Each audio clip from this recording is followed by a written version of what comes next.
جو سال پسندی ہے یا اسٹیٹس مینٹین کرنا ہے، یہ وار ویپن ہے دشمن کا۔ وہ چاہتا ہے کہ یہ سال پسند ہو جائیں، ان کو قرضے دو، ان کو سہولیات دو، ان کی معیار زندگی بلند کرو تاکہ یہ کسی کام کے نہ رہیں۔ اور ہمارے حکمران کہتے ہیں کہ میرے اس کام سے میری قوم کا معیار زندگی بلند ہوگا تو مجھے بڑی خوشی ہوگی۔ حزب اللہ ہیں یا حوثی ہیں، چلے وہ ایک خاص طبقہ ایک خاص ملک میں ہیں، تو انہوں نے کچھ نہ کچھ ہمت کی اور اس میں سے ان کو سراہا بھی گیا کہ انہوں نے بڑی کوشش کی ہے۔ تو کیوں نہیں کہ یہ سارے اکٹھے ہو گئے، کم از کم اگر صرف یہ ایک موقف دے دیں کہ جی ہم اس کو نہیں ہونے دیں گے اور یہ غلط ہو رہا ہے۔ اب وہ جو سنی عالمی اسلام ہے وہ کہتا ہے کہ بھگتو، اب تم نے چھیڑا تم بھگتو۔ حالانکہ ان کو ایسا نہیں کہنا چاہیے۔ مسلمان کٹ رہے ہیں اور بچے مر رہے ہیں، ان کو آواز بھی بلند کرنی چاہیے، سفارتی تعلقات بھی جن کے ہیں ان کے ختم کرنے چاہیے، ان کو ہر قسم کا دباؤ بڑھانا چاہیے۔ حق تو یہ ہے کہ ان کو سب کو ایک ہو کر حملہ بھی کر دینا چاہیے، یہ ہمارے جذبات ہیں، مگر ان کے یہ ہیں کہ انہوں نے چھیڑا ہے بھگتیں۔ اور یہ علاقہ، اس میں دو حکومتی یا دو ریاستی نظریہ جو ان کا ہے کہ اسرائیل کی ریاست اپنی جگہ رہے گی اور اس کی ریاست اپنی جگہ رہے گی، اور یہ آزاد ہوں گے، ان کی خارجہ پالیسی ہوگی، ان کی سب کچھ ہوگا، اور آپس میں امن کا معاہدہ ہو جائے گا، لڑیں گے نہیں۔ تو انہوں نے پھر اس کی قیمت مانگی عربوں سے کہ یہ ہم سب تسلیم اس ریاست کو کر لیں تو پھر تم ہمیں تسلیم کرو۔ تو اس منصوبے کے تحت بحرین نے تسلیم کیا، امارات نے تسلیم کیا۔ السلام علیکم ورحمۃ اللہ وبرکاتہ۔ ناظرین، الغزو الفکری کے نام سے ہمارا سلسلہ کلام جاری ہے، اور اس پروگرام میں ہمارے ساتھ تشریف رکھتے ہیں ملک کے نامور مفتی محترم جناب محمد یوسف تیبی صاحب، اور آج بھی انشاءاللہ ہم الغزو الفکری کے ایک نئے عنوان جس کا تعلق حالات حاضرہ کے ساتھ ہے، انشاءاللہ اس پہ ہم بات کریں گے۔ آج کا ہمارا عنوان ہے کہ فلسطین اور فلسطین کے مسلمانوں کی موجودہ صورتحال اور اس حوالے سے امت مسلمہ کا کردار۔ تو اس پر ہم بات شروع کرتے ہیں۔ محترم مفتی صاحب، آپ کا بہت شکریہ، آپ تشریف لائے، اللہ تعالیٰ آپ کو برکت دے۔ شیخ یہ بتائیے کہ اس وقت پوری امت میں خبریں چل رہی ہیں، میڈیا پہ رپورٹس آ رہی ہیں، تصویریں آ رہی ہیں، اور بڑے جذباتی مناظر ہم دیکھ رہے ہیں۔ تو یہ جو اس وقت سچویشن ہے، اس کو آپ کس نظر سے دیکھتے ہیں کہ اس میں کون کون سے عوامل ہیں، اور اس سطح تک یہ جو نوبت پہنچی ہے، اتنا بڑا نقصان غزہ میں مسلمانوں کا، تو اس نقصان کی وجہ اور اس کے پیچھے بیک گراؤنڈ اور اس کی موجودہ صورتحال، اس پر میں چاہتا ہوں کہ آپ پہلے روشنی ڈالیں، پھر ہم اس کے باقی متعلقہ سوالوں پہ بات کریں گے۔ الحمدللہ والصلاة والسلام علی رسول اللہ وعلی آلہ وصحبہ وعلہ وبعد۔ جو آپ نے سوال کیا ہے یہ ہر مسلمان کی درد ہے، اور اس میں کوئی شک نہیں، مسلمان کا خون بہہ رہا ہو تو ایمان، جس کے اندر ایمان ہے اس کا دل کٹتا ہے، وہ روتا ہے، پریشان ہوتا ہے۔ اس وقت امت اسلامیہ ساری اس کرب سے گزر رہی ہے۔ امت اسلامیہ تو دور کی بات ہے، یورپ میں یہودی بھی اس کے خلاف مظاہرے کر رہے ہیں، عیسائی بھی کر رہے ہیں، اور دوسرے تیسرے بھی کر رہے ہیں۔ یہ سب غلط ہو رہا ہے، اور ایسی دنیا میں ہو رہا ہے جس کو لوگ بڑے سویلائزڈ کہتے ہیں، اور جو ہم تو بڑے حقوق انسان کے چیمپئن ہیں۔ بچے قتل ہو رہے ہیں، جوان، بوڑھے، عورتیں، گھر تباہ ہو رہے ہیں، اور اب وہ کہہ رہے ہیں کہ یہ ریئل اسٹیٹ ہے، ہم اس پہ قبضہ کریں گے۔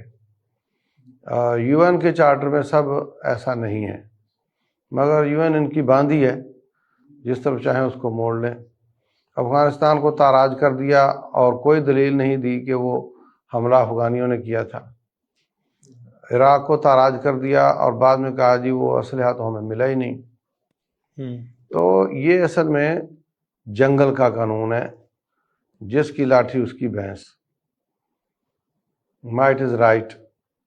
اور جنگل میں شیر امن سے ہوتا ہے، بکریاں امن سے نہیں ہوتی، ہرن امن سے نہیں ہوتا۔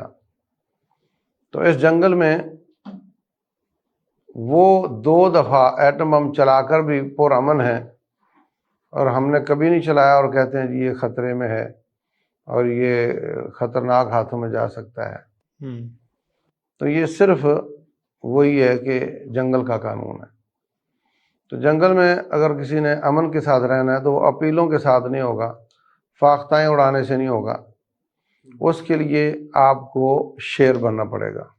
میاں علی ندوی انڈیا کے بہت بڑے عالم گزرے ہیں، ابو الحسن علی ندوی، انہوں نے کتاب لکھی ہے ماذا خسر العالم بانحطاط المسلمین، کہ مسلمانوں کے انحطاط اور ان کی پستی کی وجہ سے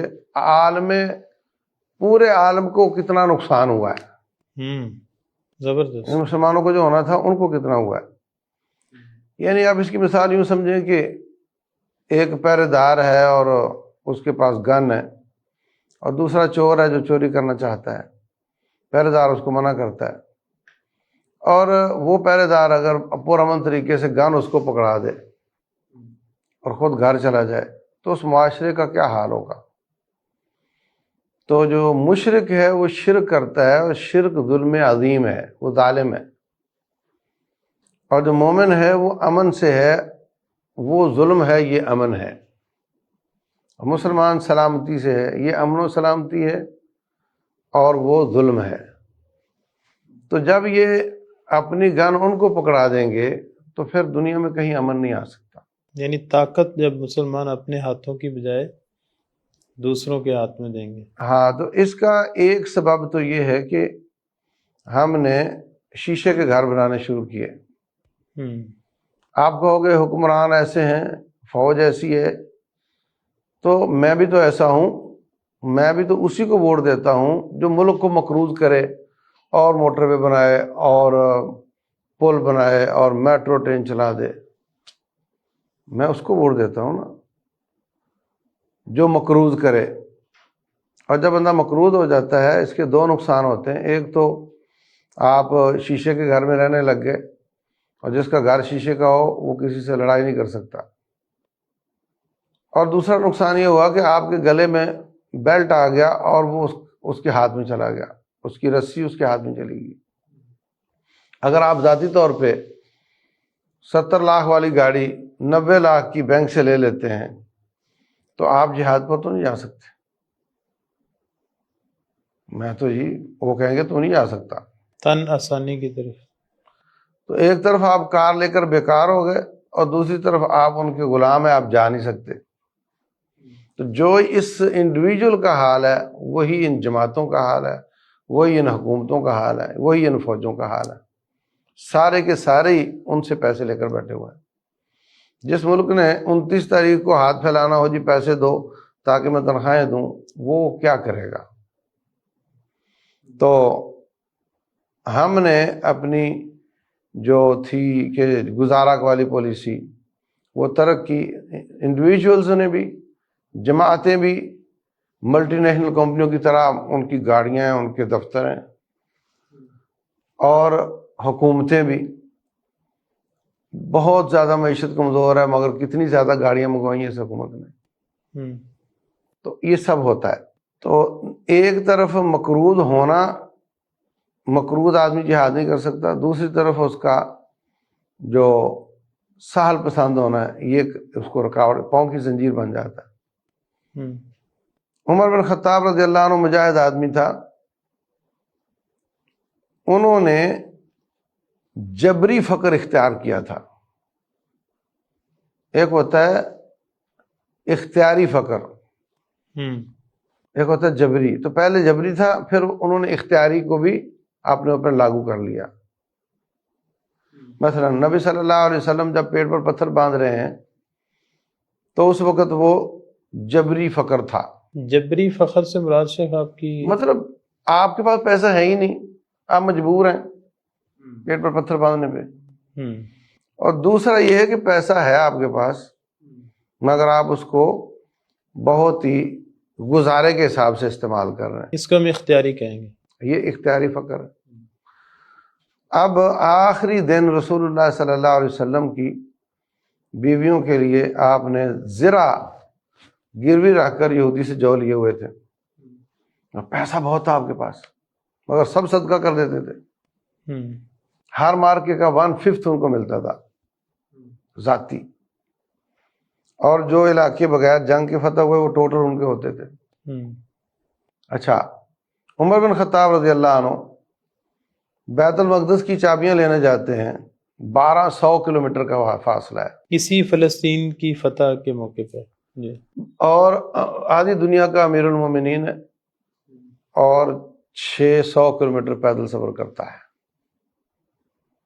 ایک غلام ہے وہاں، تو لائنیں لگ جاتی ہیں اونٹوں کی، 500-600 اونٹوں کا قافلہ ہوتا، اور اس کے ساتھ غلام ہوتے اور کھانے پینے کی چیزیں ہوتی ہیں، شاہی قافلہ جا رہا ہے، ایک اونٹ اور ایک غلام لے کر نکل گئے۔ یہ اختیاری فخر ہے۔ صاحب اس میں ہمارے ہاں حوالہ دیا جاتا ہے کہ جب اللہ نے آپ کو زینت دی ہے تو نظر آنی چاہیے، وہ حدیث بھی ہے، پھر وہ کل من حرم زینہ وہ والی بات بھی آتی ہے، تو اس کی وجہ سے ہمارے ہاں وہ مطلب اس کو بنیاد بنا کے جب اللہ نے آپ کو دیا ہے تو نظر آنا چاہیے۔ تو اب خلیفہ وقت ہیں، جب ان کے پاس ایک اختیار ہے تو پھر بھی اس میں سے اختیاری فقر اختیار کرنا، اس کی کیا وجہ اس کے لیے کہ آدھی دنیا فتح کی تھی اور اگلی آدھی فتح کرنے کا ارادہ تھا۔ جب انسان سہل پسند ہو جاتا ہے تو پھر لڑ نہیں سکتا۔ اب عرب ان کی سارے مطالبے مانتے جا رہے ہیں اور کچھ کھڑے نہیں ہو سک رہے، کیونکہ وہ ایئر کنڈیشنڈ ہیں اور وہ لڑ نہیں سکتے۔ افغان کیوں کھڑے ہو گئے؟ اس لیے کہ وہ جوہر پر قمیص رکھ کر پانی پینے والے لوگ ہیں۔ یعنی اس کا مطلب اگر آپ کا ٹارگٹ بڑا ہے، ہدف آپ کا بڑا ہے، تو آپ کو یہ جو سہل پسندی ہے یا اسٹیٹس مینٹین کرنا ہے، یہ وار ویپن ہے دشمن کا۔ وہ چاہتا ہے کہ یہ سہل پسند ہو جائیں، ان کو قرضے دو، ان کو سہولیات دو، ان کی معیار زندگی بلند کرو تاکہ یہ کسی کام کے نہ رہیں۔ اور ہمارے حکمران کہتے ہیں کہ میرے اس کام سے میری قوم کا معیار زندگی بلند ہوگا تو مجھے بڑی خوشی ہوگی۔ عمر بن خطاب رضی اللہ عنہ کہا کرتے تھے، میرا گورنر جو بنے گا وہ 4 حلال کام نہیں کرے گا۔ نمبر 1، باریک کپڑا نہیں پہنے گا۔ نمبر 2، چھوٹے قد کا گھوڑا استعمال نہیں کرے گا۔ نمبر 3، اونچے قد کے گھوڑے پر بھی زین لگا کے رکاب پہ پاؤں رکھ کے نہیں، چھلانگ لگا کے چڑھے گا۔ نمبر 4، چھان کر آٹا نہیں کھائے گا۔ وہ کہتے تھے یہ سب جائز ہیں، وہ کہتے تھے تم نہ گورنر بنو، جو بنے گا وہ یہ کام نہیں کرے گا، میں کو مجبور تھوڑے کر رہا ہوں تمہیں۔ تو اس کا یہ ہوتا تھا کہ جب اندر تنکوں والا آٹا گیا تو اندر کے نخرے گئے، جب اونچے گھوڑے پہ چڑھا تو اس کو پیٹ چھوٹا کرنا پڑے گا، فٹنس۔ اور جب زین نہیں ہوگی تو گھوڑے کا پسینہ اور اس کا پسینہ اور اوپر سے موٹا کپڑا، سارے نخرے دھل جائیں گے۔ تو وہ اس طرح کے لوگ تھے، یہ عزیمت جسے ہم کہہ سکتے ہیں۔ ہاں بالکل، اور اعظم لوگ تھے۔ تو یہ کام ناجائز نہیں ہے، مگر وہ سمجھتے تھے کہ ہمارے جسم مضبوط رہنے چاہیے اور تکلیف کو برداشت کرنے والے ہونے چاہیے۔ اچھا، اب میں یہ کہنا چاہ رہا ہوں کہ یہ جو ہم شور کر رہے ہیں کہ وہاں اتنا ظلم ہو رہا ہے، کاش مجھے وہاں جانے کا موقع ملتا، تو یہ باڑی ہے نا، باڑ مار لو آپ، ورنہ اس کو موقع دیں تو کچھ بھی نہیں کر سکے گا، چل ہی نہیں سکے گا، پیدل ہی نہیں چل سکے گا، 20 کلومیٹر نہیں چل سکے گا، وہاں تو بہت چلنا پڑے گا۔ یہ وہ جو آیت بھی ہے نا کہ اگر وہ نکلنے کا ارادہ رکھتے تو کم از کم تیاری تو کرتے۔ وَلَوْ أَرَادُوا الْخُرُوجَ لَأَعَدُّوا لَهُ عُدَّةً، تیاری کرتے اس کی۔ نمبر 2، جو تیرا ذاتی حال ہے وہی تیری حکومت کا حال ہے۔ یہ بہت اہم چیز ہے جس کو ہم سب لوگ نظر انداز کر کے حکومت پہ چڑھائی کر لیں۔ اچھا، سپوز کہ ہماری فوج حملہ کر دیتی ہے تو کس پر حملہ ہوگا؟ امریکہ پہ، ٹھیک ہے؟ اس کا ریئیکٹ کس پہ ہوگا؟ آپ پہ۔ اور جو تصویریں آپ وہاں کی دیکھ رہے ہیں وہ تصویریں اپنے ملک کی ہو جائیں گی، تو یہ بہت جلدی کہہ دیں گے کہ نہیں نہیں وہی ٹھیک تھا، ادھر نہیں ہونا چاہیے تھا، کیونکہ ہم نے شیشے کا گھر بنایا ہے، ہمیں ساری زندگی بینک سے قرضہ لے کے بنگلو کھڑا کیا ہے، تو ہم تو ٹوٹتا ہوا نہیں دیکھ سکتے اس کو. ہوں، تو یہ ایک بہت بڑا سبب ہے اوور آل سرد مہری کا. فوجیں، حکومتیں، عوام لڑنا نہیں چاہتے، جینا چاہتے ہیں. دوسری ایک وجہ یہ بھی ہے کہ لڑائی ہوگی امریکہ سے، اور پورے عالم اسلام میں کون کون سا ملک ہے جو اس سے مقابلہ کرنے کی استطاعت رکھتا ہے؟ یا تو عوامی سطح پر ہر بندہ تیار ہو، جیسے افغانستان کے لوگ ہیں. لوگ فوراً میری بات سن کے کہیں گے افغانوں نے کیا کیا، تم اپنی اوقات تو دیکھو. لیکن شاہ صاحب اس میں ایک اختلاف یہ ہو سکتا ہے کہ ہم یہ کہیں کہ جی اس کے نتیجے میں ہمارے ہاں نقصان ہو جائے گا، یا ہماری تیاری کیا ہے، یا قوت، اور تو یہ چیزیں تو دین کی تقاضا. دین تو کہتا ہے ہلکے ہو یا باری ہو، بس نکلو اور اس کے بعد اللہ کی میں ہی کہہ رہا ہوں نا کہ عوامی سطح پہ آ جاؤ نا، نکلو.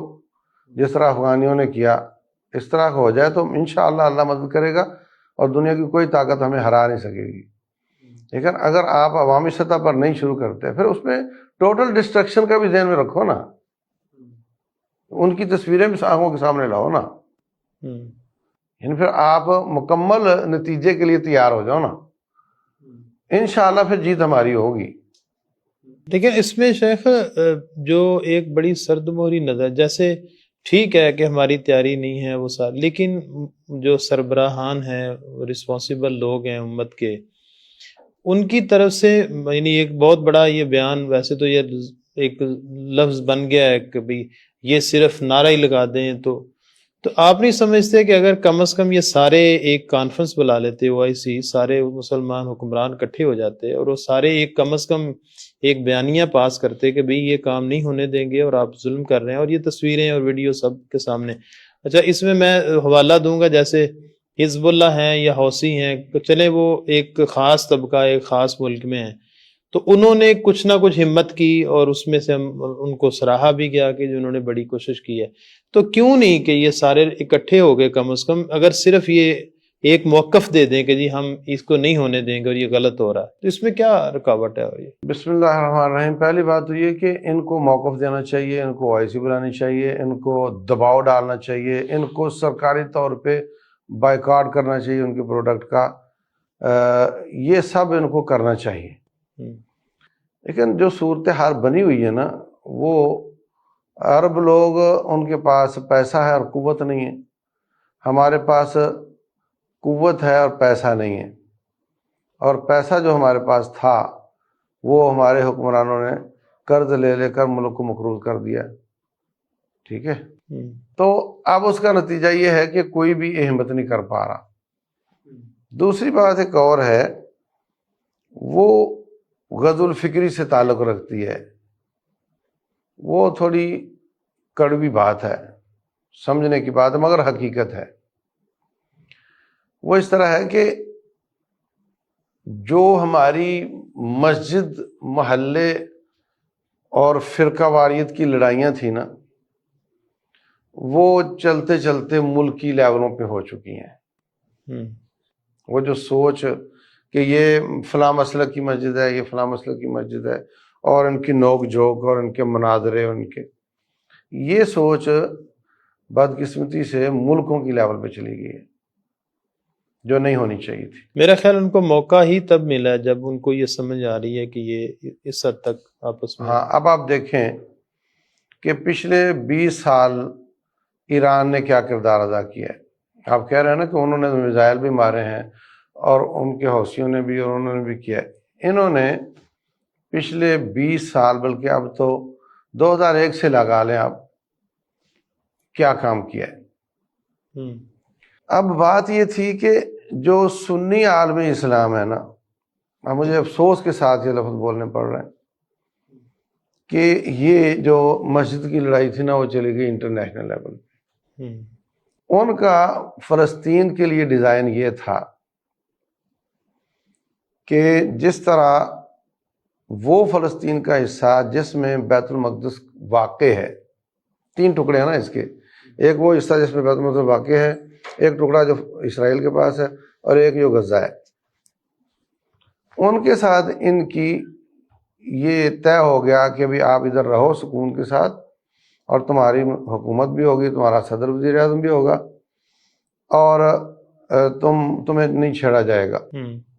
تو وہ رہ رہے ہیں اسی طرح، اور جو کرب اس وقت ہمیں محسوس ہو رہا ہے یہاں بیٹھے، وہ بالکل قریب ہیں، اور وہاں پہ بالکل امن ہے، شانتی ہے۔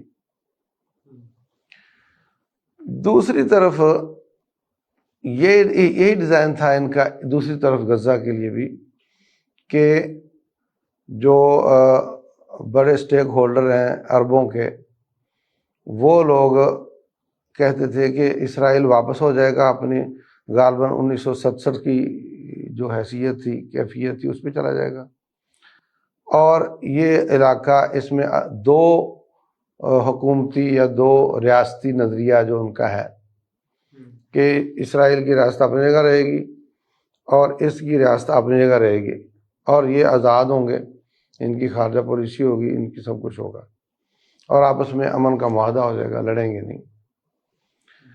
تو انہوں نے پھر اس کی قیمت مانگی عربوں سے کہ یہ ہم سب تسلیم اس ریاست کو کر لیں تو پھر تم ہمیں تسلیم کرو۔ تو اس منصوبے کے تحت بحرین نے تسلیم کیا، امارات نے تسلیم کیا، یہ اسرائیل کو، ہاں، اور اب باری تھی سعودیہ کی، ان کے وفود کا تبادلہ بھی ہو چکا تھا، اور پاکستان جو ہے وہ تو ان کے پیچھے پیچھے ہے۔ کشمیر کاز پاکستان کی سمجھی جاتی ہے، اس میں وہ پاکستان آگے ہے، وہ پیچھے ہیں، اور فلسطین عربوں کی کاز سمجھی جاتی ہے، حالانکہ وہ عالم اسلام کی ہے۔ تو وہاں پہ جو ان کا موقف ہے وہ ہمارا ہے، یہ ایک پالیسی ہے پاکستان کی۔ تو اگر وہ تسلیم کر لیتے ہیں اور وہ ریاست بن جاتی ہے اور امن معاہدہ ہو جاتا تو یہ کہتے تھے ہم بھی کر لیں گے۔ یہاں بھی چھپ چھپ کے وفود کا آنا جانا ہو چکا ہے۔ اب اس سارے میں جو ایران اور اس کی پراکسی تھی، ان کی کوئی جگہ نہیں تھی، تو وہ تو یہاں بھی قدس ریلی وہی نکالتے ہیں، اور ان کو بھی مکمل خرچے وہی اٹھاتے تھے۔ تو اب ان کی اشیر بات سے انہوں نے اچانک ایسے موقع پہ حملہ کر کے وہ سارا پلان کھٹائی میں ڈالا۔ یعنی یہ ان کا موقف ہے سنی عالم اسلام کا۔ اور اب اچھا یہ سمجھتے تھے کہ یار یہ بہت بڑا بدمعاش ہے اسرائیل، اور اس کے پیچھے امریکہ ہے، تو اس کو نہ چھیڑو نا، ان کو کوئی موقع نہ دو۔ یہی پالیسی پاکستان کی افغانستان میں رہی، یار بہت بڑے بدمعاش ہیں اور 61 ملک آئے ہوئے ہیں، ان کو چھیڑو نا۔ نبی صلی اللہ علیہ وسلم نے حضرت حذیفہ بن یمان کو بھیجا، ادھر خندق کے مسلمان تھے، خندق کے اس پار کافر تھے، تو کہا حذیفہ کون جائے گا اس پار اور ان کی خبر لے کر آئے گا؟ حضرت حذیفہ کہتے ہیں ٹھٹر رہے تھے سارے سردی سے، کسی نے سر نہیں اٹھایا۔ آپ نے پھر پوچھا، آپ نے پھر پوچھا، آخر مجھے نامینیٹ کر دیا۔ تو میں حذیفہ جا مگر ان کو چھیڑنا نہیں ہے۔ کہتے جب میں نے خندق پار کی تو ان کے او پی نے کہہ دیا جی کو بندہ آ گیا، اندھیرا تھا، تو پتہ کرو کون ہے وہ۔ تو میں نے جہاں جا کر بیٹھا وہاں 2-4 کافر بیٹھے ہوئے تھے، میں نے خود ہی ان سے پوچھنا شروع کر دیا تو کون ہے اور تو کون ہے، اور میں نے اس کو اوکے رپورٹ دے دی کہ کوئی نہیں آیا ادھر، اور باقیوں نے بھی اوکے رپورٹ دے دی، تو میں چھپ گیا ان میں۔ کہتے ہیں کہ ابو سفیان اس وقت کفر پر تھے اور وہ ان کے امیر تھے، اور وہ بالکل میرے سامنے تھے، اور میں تیر مارتا تو کبھی خطا نہ جاتا، گردن پار کر جاتا، لیکن نبی صلی اللہ علیہ وسلم نے فرمایا تھا ان کو چھیڑنا نہیں، یہ اتحادی فوجیں آئی ہیں، ان کو چھیڑنا نہیں، پرولونگ کرنا ہے، چھیڑنا نہیں اس کو۔ یعنی جنگ میں جذبات کی بجائے حکمت عملی جو ہے۔ اب کیا ہوا، وہ کہتے ہیں میں واپس آ گیا، اب وہ اللہ نے ہوائیں چلائیں سرد، اور آخر وہ اکتا کر چلے گئے، سیم جیسے افغانستان میں اتحادی فوجیں آئی تھیں، اور پاکستان نے اس کو پرولونگ کیا، اور کبھی وہ کھینچتے تھے تو پاکستان ڈھیلا ہو جاتا تھا، کبھی وہ ڈھیلے ہوتے تو پاکستان کھینچ لیتا تھا، ان کی سپلائی بند کر دیتا تھا کبھی وہ، لیکن اس میں شعلہ نہیں آنے دیا اس آگ میں۔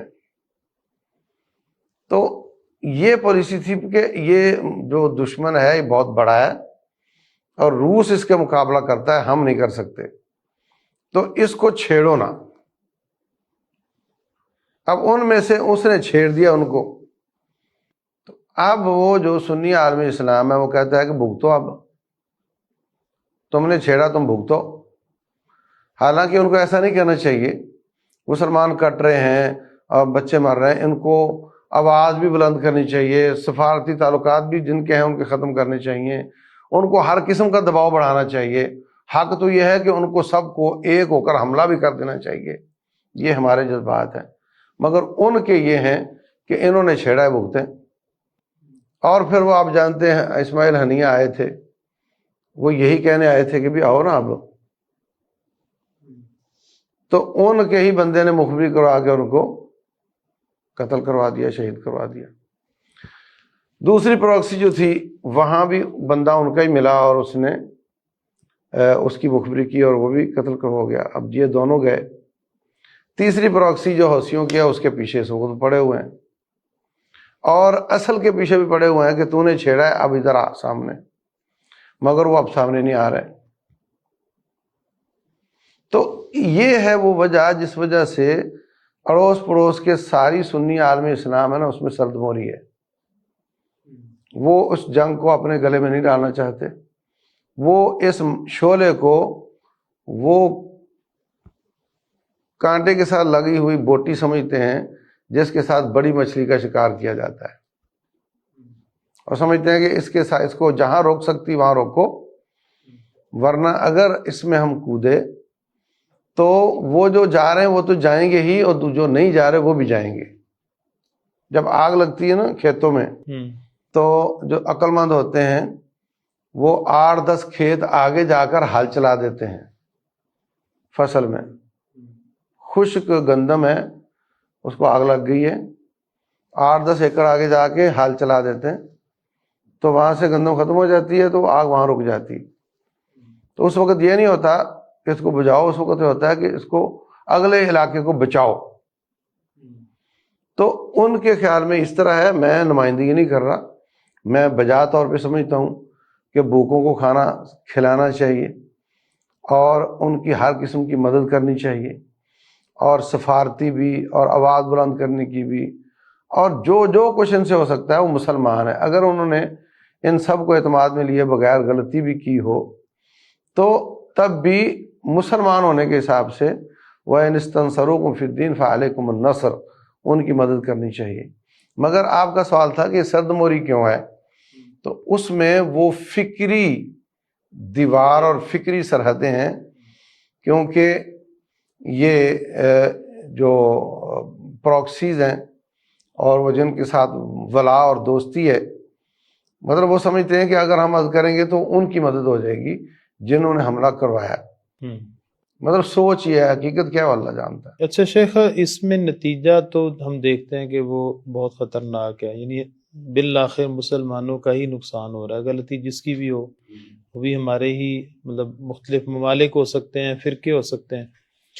اب اس میں ایک تو آپ نے بتا دیا کہ جی اب جب ہو گیا تو اب آپ کو ایک تو اس سے وے آؤٹ نکالنا ہے، کسی طرح سے اس کو نقصان نہ ہو، اور مذاکرات کے بالآخر تو جنگوں میں یہی ہوتا ہے کہ بیٹھ کے آپ معاملات کو سالو کرتے ہیں۔ ایک تو یہ ہے، دوسرا یہ ہے کہ ہم اس طرح کی سچویشن بنے ہی نہ، اس کے لیے مطلب ہم کیا کہاں تک جا سکتے ہیں کہ بھئی یعنی جیسے ہم دیکھتے ہیں کہ جو فلسطین کو پہلے آزاد کیا تھا صلاح الدین ایوبی نے کیا تھا، اس دور میں بھی کچھ ایسے لوگ تھے کہ جو بعض دفعہ ایسے نظر آتا تھا کہ وہ دشمن کی پچ پہ کھیل رہے ہیں، اور صلاح الدین ایوبی جو ہے نا ان کو بہت بڑا ایک کہہ لیں کہ بیریئر تھا، اس میں پھر ہم دیکھتے ہیں کہ ان کے خلاف بھی بہت سارے اقدامات کرنا پڑے۔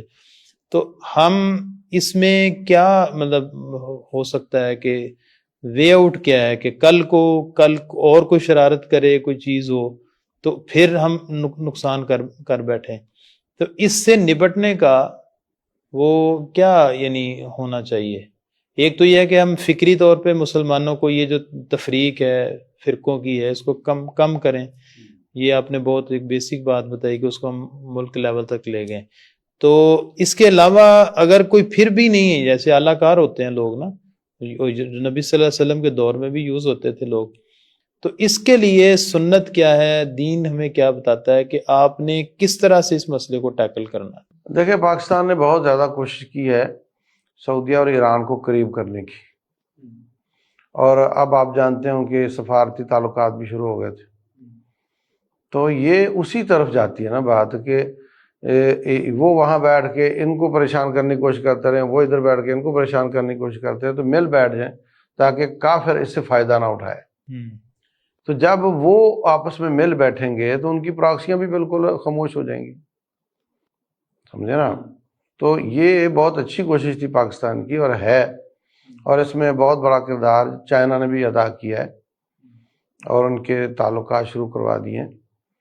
تو یہ تعلقات اچھے ہوں تو پھر دشمن کے جو سازشیں ہیں ان کو موقع نہیں ملے گا انشاءاللہ. اچھا شیخ، یہ بتائیے گا کہ اس وقت جو غزہ میں صورتحال ہے، یقیناً لوگوں کے گھر مسمار ہو گئے، تباہ ہو گئے، کاروبار سارا سسٹم ختم ہو گیا، تو ہم ان لوگوں کی مدد کس حد تک ہمیں کرنی چاہیے، کیسے کر سکتے ہیں، اس پر آپ تھوڑی رہنمائی دیجیے. بسم اللہ الرحمن الرحیم. دیکھیں بھائی، ایک یہ ہے کہ جب دشمن کے سامنے آپ کا کوئی مسلمان کھڑا ہے، اگرچہ اس کا آپ کے ساتھ مسلک کی اختلاف ہے، تو اب آپ ابھی آپ کفر اسلام کا مسئلہ آ گیا، اب آپ کو آگے بڑھنا چاہیے.